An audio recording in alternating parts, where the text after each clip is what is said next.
2019년 고성 산불 책임을 물어 재판에 넘겨진 전현직 한전 직원들이 2심에서도 전원 무죄를 선고받았습니다.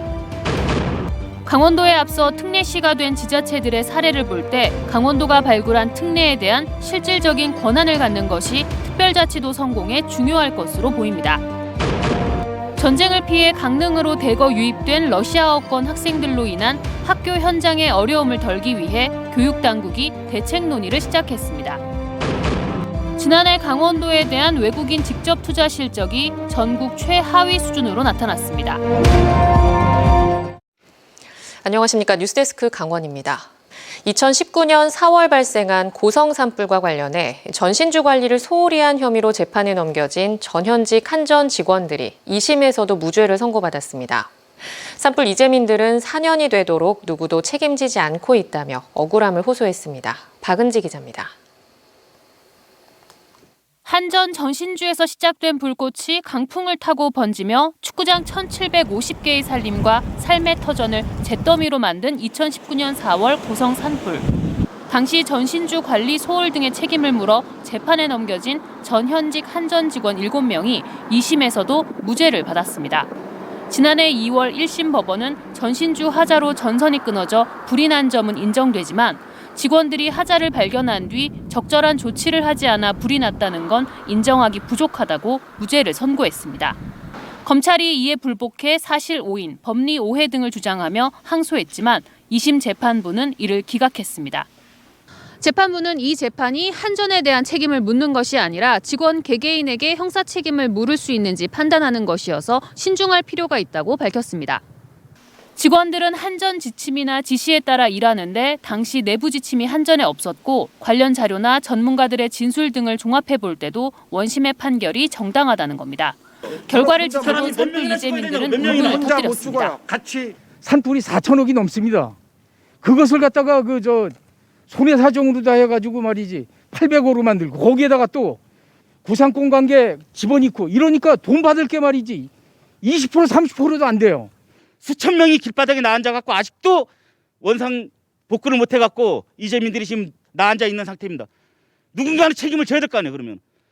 이번 판결은 3월로 예정된 정부와 한전의 보상금 책임, 구상권 관련 소송과 산불 이재민들이 제기한 손해배상 등 다른 소송에도 영향을 줄 것으로 보입니다.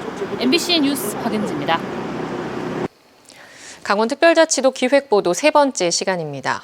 강원특별자치도의 성패는 특별자치도가 정부에서 벗어나 얼마만큼의 권한을 행사하느냐에 달려있다 해도 과언이 아닙니다. 강원도는 수백 건의 특례를 발굴했지만 실효성을 갖게 될지는 미지수입니다. 강화길 기자가 보도합니다. 지난해 1월 13일 경기도 수원, 용인, 고양, 경남 창원시가 특례시로 승격했습니다. 4곳 다 인구 100만 명이 넘는 도시입니다. 특례시가 되면서 광역시에 준하는 행정 권한을 얻게 됐습니다. 이에 따라 시민들의 행정 편의가 개선되고 복지 혜택도 늘어났습니다. 하지만 무늬만 특례시라는 비판이 거셉니다. 90개 행정 권한 이양을 요구했지만 따낸 것이 없습니다. 행정 권한과 재정 지원책이 없고 특례 권한도 거의 없기 때문입니다. 강원특별자치도도 자칫 이런 전철을 밟을 수 있습니다.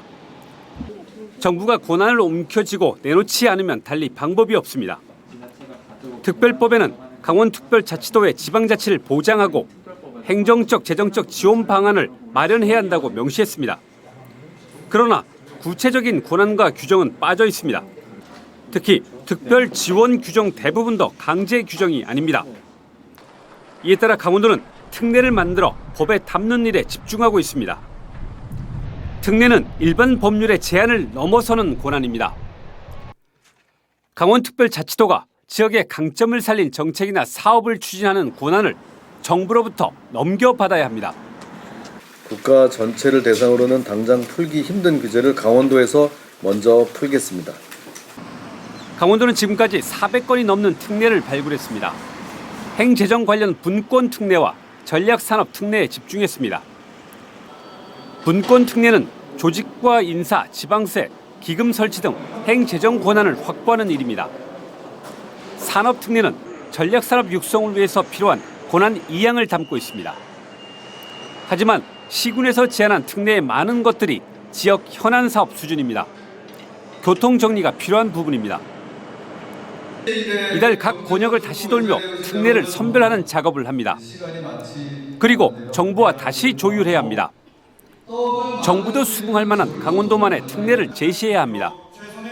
그래야 후발주자인 전북특별자치도와의 형평성 시비에서도 벗어날 수 있습니다. 고난을 지키려는 정부와 고난을 넘겨받아 자치권을 확대하려는 강원도 사이에 치열한 수싸움이 시작됐습니다. MBC 뉴스 강화길입니다. 강원도가 특별자치도의 권한 사업 특례를 담은 181개 법조항에 대해 강원주 국회의원실을 찾아 이를 설명하고 법안 발의 시 협조를 당부했습니다. 181개 조항에는 산림, 환경, 군사, 농업 등 4대 핵심 규제 개선, 반도체 클러스터 등 첨단 전략산업 육성 특례, 행정과 재정, 교육 특례 등이 담긴 것으로 전해졌습니다.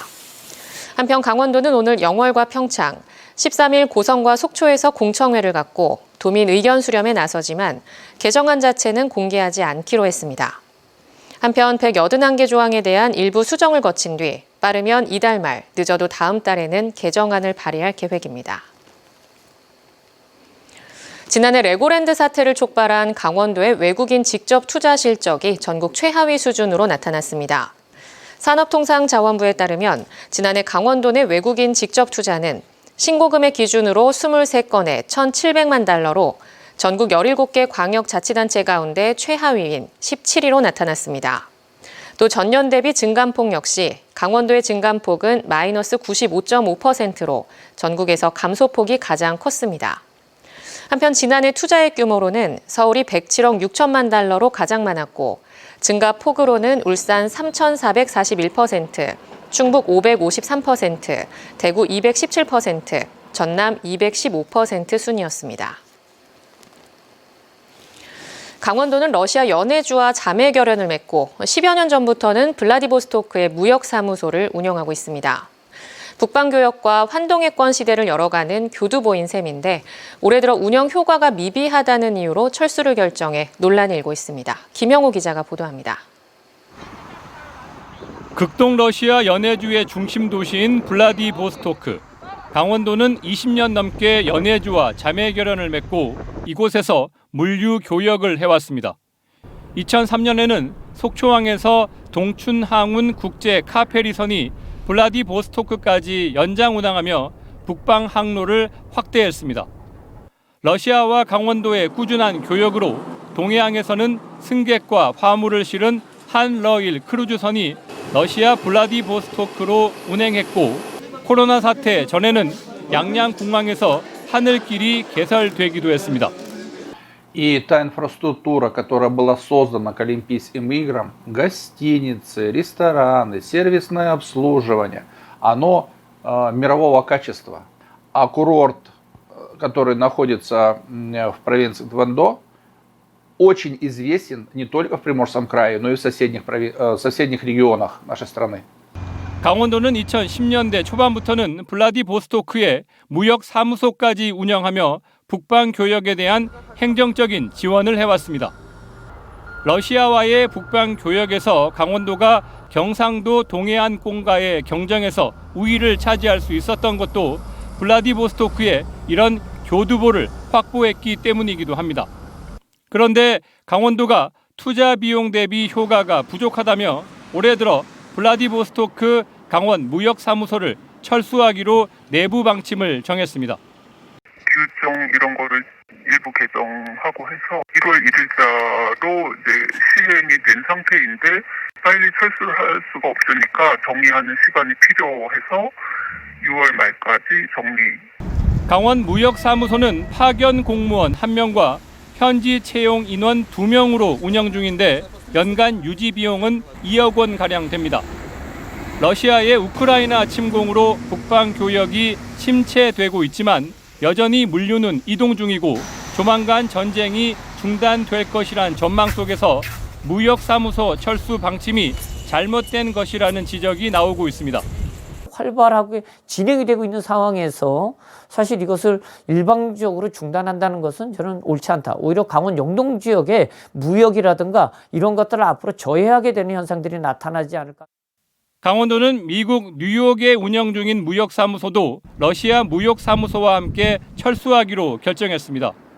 해외지사 철수는 강원도의 재정 건전성을 확보하겠다는 김진태 도지사의 의지가 담긴 것으로 풀이되는데 중장기적 전략에서 해외 무역사무소 운영과 철수를 결정해야 한다는 지적이 나오고 있습니다. MBC 뉴스 김영호입니다. 러시아의 우크라이나 침공 이후 한국어 학급을 운영하는 강릉의 특정 학교로 러시아어권의 학생들이 대거 들어온다는 보도를 해드렸습니다. 가장 큰 문제는 의사소통이 원활하지 않다는 건데 교육청이 학교 관계자들과 만나 대책을 논의하기 시작했습니다. 김인성 기자입니다. 러시아와 우크라이나, 카자흐스탄, 키르기스스탄 등 러시아어권의 학생들이 강릉으로 몰려오기 시작한 건 지난해 하반기부터입니다. 우리 지역의 다문화 학생의 현황과 그리고 7월을 기점으로 해서 두 학교에 쏟아지는 그 학생의 수가 매우 많았다는 거예요. 특히 한국어와 한국 문화를 가르치는 과정에 한국어 학급을 운영하는 강릉초등학교와 강릉해람중학교로 집중됐습니다. 같은 러시아어권이라고 해도 해당 나라들의 언어가 다르고 러시아어를 할 수 있는 교사도 없어 교사와 학생 모두 의사소통의 어려움이 커졌습니다. 강원도 교육청 차원이라든가 아니면 교육부 차원에서 건의를 해서 한 2-3달 동안이라도 뭐라 해야 될까, 사전교육, 기초 한국어 교육이라든가 한국 문화 이런 걸 강릉초등학교의 상황은 더 다급합니다. 전체 다문화 학생의 절반이 러시아어권 학생으로 채워지며 결국 강사를 1명 더 채용했고 한국어 학급을 2반으로 나눠야 했습니다. 인도적 차원에서 어쩔 수 없다라고 설득은 하지만 그렇지만 선생님들께서는 왜 자꾸 우리 학교가 이런 고통을 받아야 되는지에 대해서 하소연을 많이 하셨습니다. 급한 대로 강릉교육지원청에서 러시아어 자원봉사자들을 지원했지만 땜질식 처방일 수밖에 없습니다. 근데 이렇게 봉사자를 활용해서만 하는 것은 한계가 있습니다. 제도적인 뒷받침이 되지 않으면 굉장히 학교는 막고 막는 식으로. 강사가 늘어나며 한국어 학급 운영 예산 대부분을 인건비에 소진해 정상적인 교육 활동을 하기가 버겁습니다. 아마 예산의 문제이기도 할 거고 또한 직위 계약과 관련된 문제일 텐데 이걸 알아보고 저희가 지원 가능한 범위 내에서 지원해야 되지 않을까. 이렇게 일단은 지금 주신 의견들은 충분히 검토해서 긍정적으로. 장기적으로 러시아어를 가르치는 교과 과정 개설을 추진하는 것도 대안으로 제시됐지만 실제 적용하기까진 많은 논의가 필요해 보입니다. 사실은 강릉 시내에 러시아어를 가르치는 학교가 하나더라도 있다면 이렇게까지 어렵죠. 조금 더 도움을 받을 수 있겠죠. 겨울방학으로 일단 한숨은 돌린 상태지만 내년 1학기에도 또 몰려들 수 있어 남은 50일 동안 시급히 대책을 마련할 필요가 있습니다. 학교에서 또 부족한 예산이 있을 경우에 우선 먼저 그쪽에 쓰고 다른 시설 쪽에 써야 될 돈을 교육청 쪽에서 지원해 준다고 하면 예산은 어느 정도 돌아갈 것 같습니다. 러시아어권 학생들이 급증하며 학교 현장에 혼란이 빚어지고 있는 가운데 강릉 지역 교육계에서 시작된 대책 마련을 위한 논의가 어떤 결실을 맺을지 주목됩니다. MBC 뉴스 김인성입니다.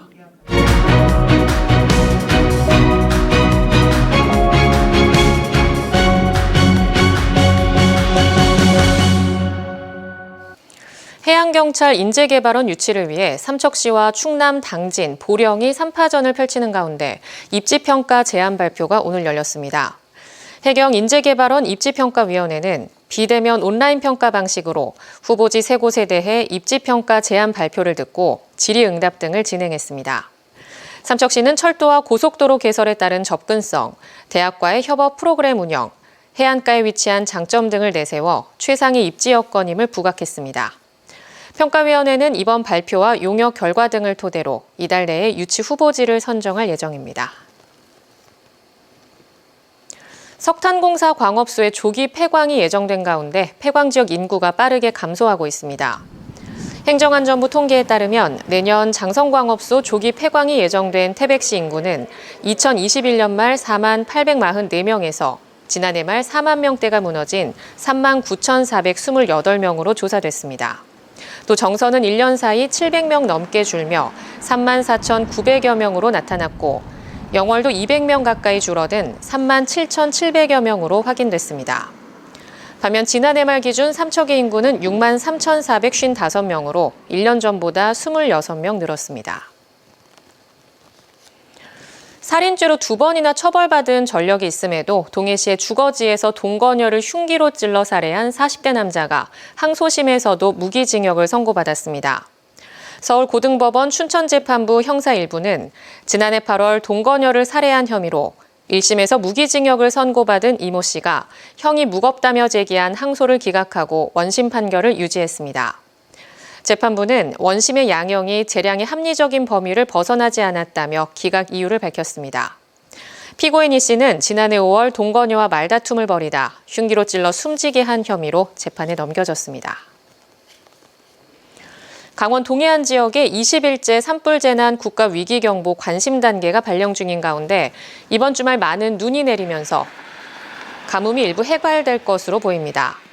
강원지방기상청은 모레부터 동해안 지역에 비가 내리기 시작하면서 기온이 떨어지겠고 비가 눈으로 바뀌어 16일 오전까지 동해안에 최고 20cm 이상의 비교적 많은 눈이 예상돼 대설특보를 검토하고 있다고 밝혔습니다. 한편 내일 동해안 낮 최고 기온이 17도까지 오르는 등 모레까지 포근한 날씨를 보이다 주말부터는 낮 기온은 5도 안팎으로 떨어지겠고 특히 일요일에는 영하권에 접어들 것으로 예상됩니다. 어제 도내 코로나19 확진자 수는 1,609명으로 이틀 연속 증가세를 보인 가운데 오늘은 오후 6시 기준 1,207명이 확진됐습니다. 시군별로는 강릉 187명, 동해 100명, 속초 69명, 고성 29명 등으로 누적 확진자 수는 87만 6천여 명을 넘겼습니다. 중환자 감소로 병상 가동률은 39.5%까지 크게 줄었고 동절기 추가 접종률은 15%로 나타났습니다. 지난해 강원도 내 연간 취업자 수는 81만 8천 명으로 조사 이래 가장 많은 것으로 나타났습니다. 강원지방통계지청에 따르면 지난해 연간 취업자 수는 2021년보다 8천 명 늘어나면서 81만 8천 명에 달해 1989년 조사가 시작된 이후 33년 만에 최대치를 기록했습니다. 산업별로 보면 사업, 개인, 공공서비스가 14,000명, 전기, 운수통신, 금융업은 5,000명 늘었지만 도소매, 숙박, 음식점업은 6,000명 줄었습니다. 강원뉴스 마칩니다.